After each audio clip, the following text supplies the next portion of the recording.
अपनी जनरेशन अपने बच्चों को अब हम सिखा रहे हैं कि मांग भरने से पति की उम्र लंबी नहीं होती। वो हमें अब समझ आ रहा है। अब ये है कि हम फ्री होकर काम करते हैं, हम कभी बुध बृहस्पति शुक्र कोई दिन नहीं देखते हैं। हमें जिस दिन जो काम करना होता है, मेरे लिए सारे दिन अच्छे हैं, वही मेरे बच्चे करते हैं कि उनके अंदर ये किसी तरह का।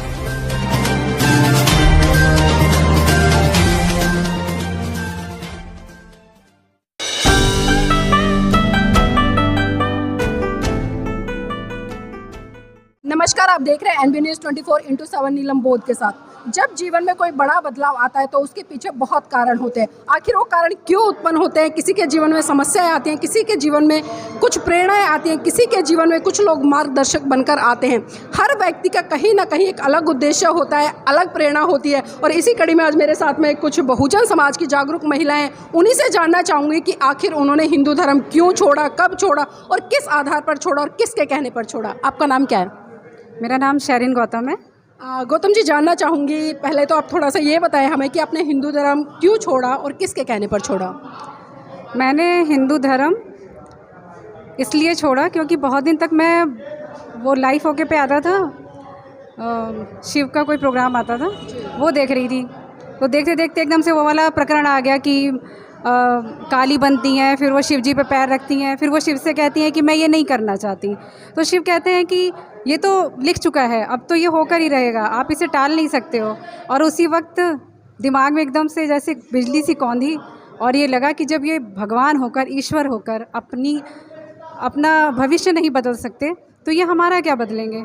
और बस उसी दिन से मैंने हिंदू धर्म को बिल्कुल पूरी तरह से बिल्कुल छोड़ दिया है। समझ में आ गया है कि ईश्वर कुछ नहीं होता, मेहनत ही सब कुछ होती है और हमें उसी के रूप में आगे बढ़ना चाहिए। जी, आपने हिंदू धर्म खाली छोड़ा है या फिर उसकी जगह किसी और नई चीज़ को ग्रहण किया है, और किया है तो क्यों किया है, उसके पीछे क्या कारण है? ग्रहण तो मैं समझती हूँ कि धर्म तो सभी सही होते हैं, उनमें कुछ चीज़ें गलत, कुछ चीज़ें सही और नहीं होती हैं। लेकिन जैसे बुद्धिज़्म है, उसमें मुझे बस एक चीज़ सबसे ज़्यादा अच्छी लगी कि उसमें समानता का ध्यान रखा गया है। और जिस धर्म में समानता है उसे आप ग्रहण करने में मुझे नहीं लगता कोई परेशानी होनी चाहिए, इसलिए मैं थोड़ा बहुत बुद्धिज़्म को मानती हूँ। मतलब बुद्धिज़्म को मानते हो? बुद्धिज़्म को मानने का क्या कारण है? यही बताया ना आपको, क्योंकि इस धर्म में समता है, समानता है। इस धर्म में ये नहीं है कि आप ऊंचे हो, आप नीचे हो, ऐसा कुछ भी नहीं है, इसीलिए इस धर्म को हमने फॉलो किया। तो देखिए, इन्होंने हिंदू धर्म छोड़ा है लेकिन उसकी जगह पे इन्होंने बौद्ध धर्म को भी ग्रहण किया और बताया कि जिस तरह से बौद्ध समता की बात करते हैं, समानता की बात करते हैं और आपस में करुणा, मैत्री, भाईचारे के साथ में एक दूसरे के साथ मिलकर जीवन को स्थापित करने की बात करते हैं, इसीलिए इन्होंने हिंदू धर्म को छोड़कर, और क्यों छोड़ा वो भी बताया है, और इन्होंने बौद्ध धर्म ग्रहण किया वो भी बताया। आपका नाम क्या है? शशि प्रभा गौतम। शशि प्रभा जी, आपसे भी वही सवाल रहेगा कि आपने हिंदू धर्म कब छोड़ा, क्यों छोड़ा और किसके प्रभाव में छोड़ा? जी, मैं शुरू से हिंदू नहीं थी। मेरे फैमिली, मम्मी पापा के यहाँ से कभी पूजा पाठ नहीं हुआ और मैं बचपन से ही ऐसी हूँ। मैं शायद 3rd क्लास में थी तब मैंने बाबा साहब को पढ़ा था। उसके बाद से मुझे लगा ये सब चीज़ें सब ढोंग है, सारे मुझे हर चीज़ बेकार लगती है। तो मैंने जैसी ये सब चीज़ें, कभी मैं एक मंदिर नहीं गई, कभी कोई पूजा पाठ नहीं, तो वैसे ही हमारे बच्चे हैं, वैसे ही हम हैं। और आगे जो हिंदू धर्म छोड़ने का भी यही, छोड़ने का था ही नहीं हमारे यहाँ। जो भी थे एक तरह से बुद्धिज्म, तो मैं बाद में समझा आके, ठीक है, जब हम कॉलेज में आ गए तो पता चला कि भाई इसमें क्या बोलते हैं, आडंबर नहीं है मेन, ठीक है, अंधविश्वास नहीं है। उन सब चीज़ों तो पहले से मुक्ति थी, मेरे अंदर नहीं थी वो सारी चीज़ें। तो बाद में फिर बुद्धिज्म ग्रहण कर लिया एक तरह से। वैसे ही बच्चे हैं, वैसे ही हम हैं, और आगे सोचते हैं कि बाकी सारी महिलाएं जगाने का काम करें, जैसे हमें भी सोचते भगवान कहीं नहीं है, ठीक है। तो बस यही चाहते हैं कि हमारा समाज इसी तरह आगे बढ़े, हमारी महिलाएं सारी जागरूक हो और हमें ना मौका दे कि आगे बढ़ें सारी के सारी इस तरीके से।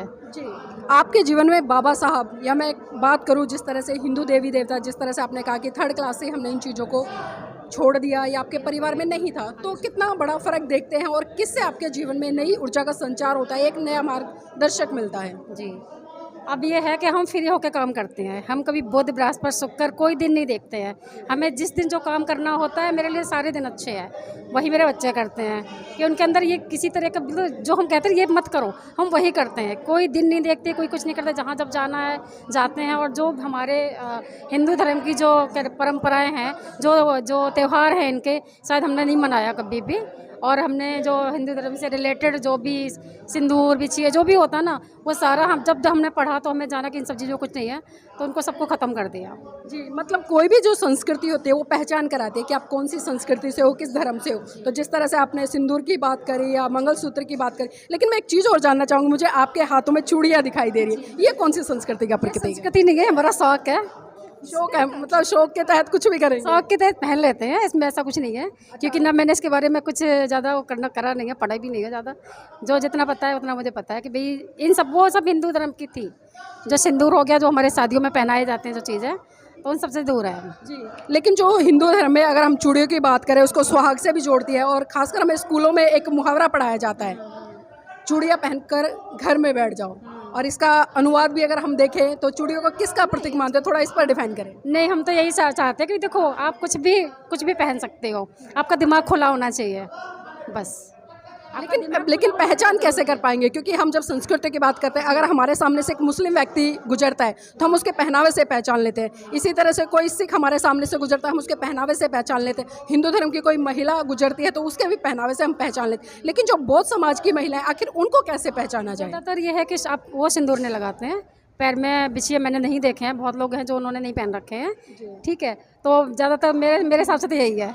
चलिए, आपके हिसाब से ये है। और इसी कड़ी में एक मित्र और है हमारे साथ में, उनसे भी जानना चाहूँगी, क्योंकि देखिए अभी इन्होंने जो सिंदूर की बात करी है, मंगलसूत्र की बात करी या बिछुए की बात करी, लेकिन मेरा सवाल आपसे इसलिए है क्योंकि अभी थोड़ी देर पहले आपने बाबा साहब का एक बहुत अच्छा गाना गाया था, जिसमें कि महिलाओं को जागृति के लिए उसमें पंचशील भी आपने डिफाइन किए। तो मैं जानना चाहूँगी कि एक तरफ तो आप बुद्ध की तरफ बढ़ रहे हैं, लेकिन दूसरी तरफ जो संस्कार है, जो एक वेशभूषा है, या जिस तरह से एक संस्कृति की पहचान होती है, आप अब भी उन्हीं संस्कृति को फॉलो कर रहे हैं जो कि कहीं ना कहीं हिंदू धर्म से जुड़ी हुई है। तो इसको किस तरह से देखते हैं कि एक तरफ तो बाबा साहब और महाकारुणिक तथागत बुद्ध की जय जय, और लेकिन दूसरी तरफ संस्कृति हम उन लोगों को ही फॉलो कर रहे हैं जिसको क्योंकि बाबा साहब ने मना किया? देखो, मैं हेमा गौतम आपको नमस्कार करती हूँ। जिस तरीके से आपने सवाल किया मुझसे, ये जो संस्कृति की बात करते हैं, संस्कृति तो थोड़ी बहुत जिंदा रहनी चाहिए सबके लिए, क्योंकि हमारा जो कल्चर है, हमारे संस्कार हैं, वो थोड़ा सा इस चीज़ को डिफ़ाइन करते हैं कि भाई हमें बड़ों का आदर करना है। और रही सिंदूर और ये इस चीज़ की बात, एक शौक़ के तौर पे जो बौद्धिस्ट हुए या अम्बेडकरवादी हुए, ये सब चीज़ें ये चीज़ बताते हैं कि आडंबरों से दूर रहो, अंधविश्वासों से दूर रहो, माइंड खुला होना चाहिए, अपने कर्मों पे विश्वास करके आगे बढ़ो। आज की तारीख में आज जो हम अपने बच्चों को शिक्षा दे रहे हैं, वो कर्म प्रधान को डिफ़ाइन करता है कि हमारे कर्म अच्छे होंगे तो हम अच्छी बात भी करेंगे, अच्छी अच्छी पोस्टों पर भी पहुंचेंगे। तो ये चीज़ें तो है कि फैशन या चूड़ियाँ या सिंदूर, ये सब चीज़ें मायने नहीं रखती इस चीज़ में मायने नहीं रखते हैं। और आपने हाँ, ये है कि ठीक है, थोड़ी सी चली आ रही है, मतलब संस्कृति में एक है कि भाई सुहागन वगैरह का जो भी है। हालांकि आज लड़के लड़कियों का बराबर का योगदान है, समाज में भी और पूरे परिवार में भी, हर चीज़ में बराबर का योगदान है। लेकिन बाबा साहब ने बिल्कुल स्पष्ट कहा था कि भाई जिस भी चीज़ को बाबा साहब ने मना किया, लेकिन आज हम देख रहे हैं कि कहीं ना कहीं हम बाबा साहब को भी मानते हैं, लेकिन उनके द्वारा जो इनकार की गई चीज़ें हैं, बाबा साहब ने जिस समाज को एक आदेश दिया या संदेश दिया या आह्वान किया कि उस समाज की महिलाएं इस कर्म कांड, पूजा पाठ या जो संस्कृति, जो हिंदू धर्म की संस्कृति है, उसको छोड़कर विज्ञान की तरफ बढ़े। लेकिन आपने जिस तरह से हवाला दिया कि भाई शौक है या फैशन के तौर पर है, लेकिन मुझे ये बताइए कि एक पुरुष भी होता है, उसकी भी शादी समाज में होती है, तो उसके ऊपर ये शौक के तौर पर, आपने शौक कहा इसलिए मैं शौक के तौर पर इस्तेमाल करूँ, उसके ऊपर शौक के तौर पर ऐसी कौन सी चीज़ें ला दी जाती है जिससे ये पता चले वो शादीशुदा है? उनका बस यही है कि औरतों को शोषण, औरतों को आगे नहीं बढ़ना, ये चीज़ें ये लेके चले हैं कि भाई आदमी को पुरुष प्रधान जो समाज जो कथित चला आ रहा है, तो वो चीज़ें हैं कि जो औरतों को दबाती हैं या क्या है। वो तो ये है कि आज औरतें पढ़ लिख के आगे बढ़ गई हैं, और जो बाबा साहब के जो हमारे संदेश रहे हैं, बाबा साहब की जो हमारी ज्ञान रही है, वो तो इसी चीज़ को है कि भाई चाहे भले ही हम कितना ये शौक़ कर रहे हैं या क्या है, लेकिन हमारा जो उन्होंने हमें संदेश दिए, जो हमें आगे बढ़ने, शोषण के विरुद्ध या स्वतंत्रता का जो मतलब ये सारे अधिकार दिए हैं, समानता के जो दिए हैं, इस चीज़ में आगे आ रहा है समाज। हम अपने आने वाली जनरेशन को हम ये देखो धीरे धीरे कम होगा, ये एकदम नहीं खत्म। लगता है आपको ये चीज़ें खत्म होनी चाहिए? बिल्कुल होनी चाहिए। ये कोई ज़रूरी नहीं है कंपल्सरी की मांग में सिंदूर भरा जाए, या ये कोई ज़रूरी नहीं है। आजकल बच्चे जो हमारी आने वाली जनरेशन है, वो इस चीज़ को निगलेक्ट कर रही है, वो चीज़ को नहीं मानती। ये मतलब कुछ भी है, बिचुए वगैरह का ये जो भी कुछ रहा है, ये नहीं करती हैं। बच्चे अपना आज की जो वैज्ञानिक युग जो चल रहा है या उसमें आगे बढ़ रहे हैं। लेकिन आज आधुनिक युग में अगर हम देखें, क्योंकि 21वीं सदी में आज हम जी रहे हैं, हमारे पास में संविधान है, संविधान के तहत हमारे पास में पूरी आज़ादी है।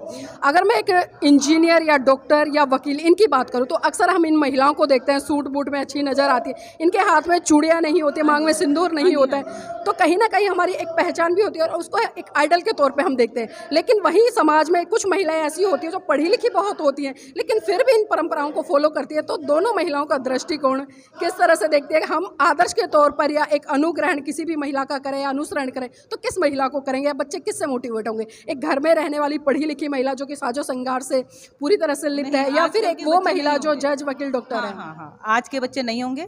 आज के बच्चे इस चीज़ में नहीं घुस रहे हैं। मतलब ये तो देखो पेरेंट्स के ऊपर डिपेंड करता है, माता के ऊपर डिपेंड करता है कि वो कैसे संस्कार देती हैं। आज हमारी जनरेशन में चेंज आया है। जो हमारे जो पेरेंट्स थे वो बहुत रूढ़िवादी थे, उससे हम बहुत ऊपर उठ के आए हैं और हमसे ज़्यादा हमारे आने वाले बच्चे जो हैं, आने वाली जनरेशन है वो ऊपर उठ रही है। तो ये सब चीज़ें नहीं मानती वो कि भाई मतलब ये सब घरेलू जो महिलाएं हैं इस टाइप का कुछ लेके चले। आपने भी देखा होगा समाज में कितना चेंज आया हुआ है, हमारे लोगों में भी कितना चेंज आया हुआ है, सब में आया हुआ है। ये कोई ऐसी चीज़ बिल्कुल सही कहा है। देखिए बदलाव आ रहा है और कुछ का मानना है बदलाव कुछ बहुत जल्दी कर लेते हैं, लेकिन कुछ लोगों को थोड़ा समय लगता है। कुछ समय के अनुसार, कुछ परिवार के अनुसार या जिस समाज के ताने बाने में वो रह रहे हैं उसके अनुसार उनको समय लगता है। तो मैडम आपसे मेरा वही सवाल रहेगा, सर से लेके पाँव तक उसी संस्कृति, उसी साजो श्रृंगार जिसको कि हम हिंदू धर्म की महिला के तहत जानते हैं, क्योंकि आपके पैरों में बिछुए भी हैं, पायल भी हैं, चूड़ियाँ भी हैं, गले में मंगलसूत्र भी है, माथे पे बिंदी है और मांग भी है। तो इनको और बाबा साहब की बात करना कितना दोहरा मापदंड है? मैडम ऐसा है, देखिए मैं कुसुमलता बोल रही हूँ। जब मैं शादी करके आई अपने ससुराल में, मैंने ये सब बौद्ध धर्म वहाँ देखा, मैंने अपने पियर में नहीं देखा था। जब मैं वहाँ आई तो मैं ये बिंदिया और ये सिंदूर बिंदी सब लगा के आई थी, और मेरी जो देवरानी जेठानी है वो सब अभी भी लगा रही हैं। लेकिन हमने अपनी जनरेशन, अपने बच्चों को अब हम सिखा रहे हैं कि मांग भरने से पति की उम्र लंबी नहीं होती। वो हमें अब समझ आ रहा है, लेकिन अभी हम इसे छोड़ नहीं पा रहे क्योंकि अभी मेरे परिवार में सब लगा रहे हैं। लेकिन मैंने अपने बच्चों को सिखा दिया है, जो मुझे करना चाहिए वो मैं कर रही हूँ, लेकिन एकदम नहीं छोड़ रही अभी, लेकिन टाइम आएगा इसका भी। मतलब समय आएगा तो छोड़ देंगे? जी बिल्कुल छोड़ दूँगी। मैडम ये भी जानना चाहूँगी, जिस तरह से आपने कहा धीरे धीरे छोड़ देंगे, लेकिन अगर मैं बाबा साहब की बात करूँ, बाबा साहब ने एक झटके में सारी चीज़ों को छोड़ा और खासकर जो संविधान लिखा उसमें भारत देश की समस्त महिलाओं के लिए, चाहे वो किसी भी धर्म, जाति, क्षेत्र, भाषा से आती है, उनको समानता का अधिकार दिया। अगर बाबा साहब ऐसे सोचते कि धीरे धीरे करूँगा तो क्या आज आप इतने स्वतंत्र रूप से, इतने अच्छे कपड़ों में या पढ़ी लिखी हो यहाँ पर खड़े हो पाते? नहीं हो पाते, लेकिन उन्हीं की बदौलत हम यहाँ खड़े हैं, नहीं तो हम भी घर में बर्तन ही मांज रहे होते। अगर हम पढ़ते लिखते नहीं तो हम भी घर में होते, और पढ़ने लिखने का अधिकार हमें बाबा साहब की वजह से ही मिला है, वरना हम लोग भी नहीं, हमें भी कुछ नहीं मिलना था। जी, तो देखिए यहाँ पर बिल्कुल स्पष्ट कहना है, जो भी आज़ादी, जो भी समानता, जो भी अधिकार हमें मिले हैं बाबा साहब के तहत ही मिले। लेकिन जो भी परंपरा है कहीं ना कहीं आज भी समाज में जिस तरह का ताना बाना बुना हुआ है, या समाज में लोग हैं या जो हमारे पूर्वज हैं वो कहीं ना कहीं प्रेशर तो करते हैं और एक थोड़ी सामाजिक मनुवाद अभी तक बहुत हैवी है, उसको उतारना फेंकना टाइम लगेगा, उसी कोशिश में हम लगे हुए हैं। जी देखिए टाइम लगेगा, लेकिन एक बात और इन्होंने बहुत अच्छी कही है कि आज भले हम इन चीज़ों को फॉलो कर रहे हैं, लेकिन हमने अपनी आने वाली पीढ़ी को तैयार कर दिया है, और हमारी जो आने वाली पीढ़ी है वो ना तो मांग भरेगी, ना बिंदी लगाएगी, ना मंगलसूत्र पहनेगी, ऐसे किसी भी अलंकार को अपने शरीर पर सुशोभित नहीं करेगी जिससे कि ये पहचानो कि ये बौद्ध संस्कृति का नहीं बल्कि दूसरे संस्कृति का पालन पोषण करती है। तो इस कड़ी में वास्तव में महिलाएं साधुवाद की पात्र हैं। भले इनके पैरों में आज गुलामी की जंजीरें हैं, लेकिन उन जंजीरों के रहते हुए भी इन्होंने दूसरों की जंजीरों को काटने का संकल्प लिया है और अपने बच्चों के लिए एक बहुत अच्छा मार्ग तैयार किया है। और जिस तरह से इन्होंने अपनी बातें रखी हैं आपने सभी ने सुना, और इन्होंने ये भी संकल्प लिया कि समय रहते हुए हम इन सभी चीज़ों का बहिष्कार करेंगे और पूर्ण रूप से जो बुद्ध की आइडियोलॉजी है, जो बाबा साहब के सिद्धांत हैं, उन पर चलते हुए भारत के जो निर्माण है बुद्ध की आइडियोलॉजी को फैलाने में, उसमें बहुत बड़े स्तर पर काम